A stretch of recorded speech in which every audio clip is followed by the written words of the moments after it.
తెలంగాణ కాంగ్రెస్ లో మంత్రుల మధ్య నెలకొన్న విభేదాలు మరింత ముదురుతున్నాయి. తనపై కులం పేరుతో కుట్రలు జరుగుతున్నాయంటూ మంత్రి వివేక్ వెంకటస్వామి చేసిన ఆరోపణలపై మరో మంత్రి అడ్లూరి లక్ష్మణ్ తీవ్రంగా స్పందించారు.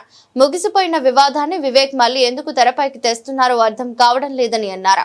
ఈ వ్యవహారాన్ని ఇకపై పార్టీ అధిష్టానమే చూసుకుంటుందని స్పష్టం చేశారు. వివేక్ చేస్తున్న వ్యాఖ్యలను ఆయన విఘ్నతకే వదిలేస్తున్నాను. ఇకపై ఈ విషయంపై నేను మాట్లాడను.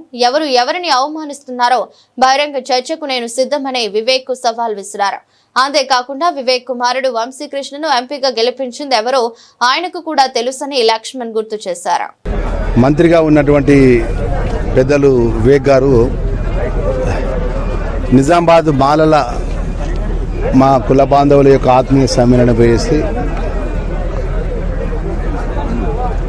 మా పేరు తీసుకొని మాట్లాడడం జరిగింది. అత్యంత బాధాకరం. ఎందుకంటే ఆ రోజు జరిగినటువంటి సంఘటన అనేది వారి పెద్దలు వెంకటస్వామి గారి యొక్క జన్మదిన కార్యక్రమంలో పాల్గొని నేను అక్కడ ఉన్నటువంటి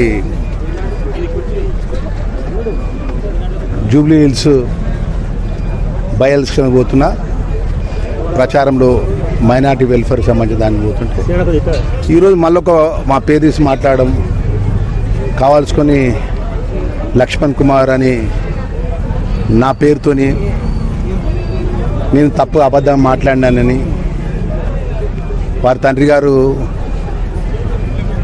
నాకు టికెట్ ఇచ్చిందని మాట్లాడడం సరే. ఏదైనా కూడా అఖిల భారత కాంగ్రెస్ పార్టీ నాయకత్వం మల్లికార్జున ఖార్గే గారు, రాహుల్ గాంధీ గారు, మన పిసిసి అధ్యక్షులు ముఖ్యమంత్రి గారి నేతృత్వం లోపల రేపు ఉప ఎన్నికలు ఉన్నాయి.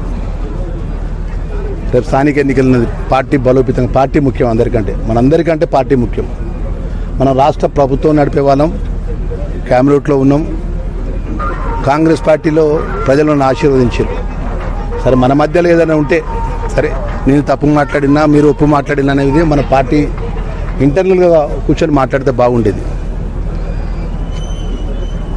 ఏదేమైనా కూడా డాక్టర్ వివేక్ గారి యొక్క విఘ్నతకు, ఆయన మర్యాదకు, ఆయన గౌరవానికి వదిలిపెడుతున్నా తప్ప నేను దీంట్లో ఏం మాట్లాడదలుచుకోలేదు. ఎందుకంటే నేను పార్టీ లైన్ కట్టుబడినట్టు ఒకటే పార్టీ నమ్ముకొని, ఒకటే జెండాను నమ్ముకొని ఈ స్థాయికి వచ్చినట్టు సామాన్య కార్యకర్తను రాష్ట్ర క్యాబినెట్లో ఉన్న పార్టీ ముఖ్యం కాబట్టి పార్టీ లైన్ దాటిపోయేది లేదు. వారి విఘ్నతకే, వారి మర్యాదకే, ఈ అంశాన్ని వారు నిజామాబాద్లో మాట్లాడిన అంశాన్ని వారి యొక్క మర్యాదకే, వారి విఘ్నతకే వదిలిపెడతాను.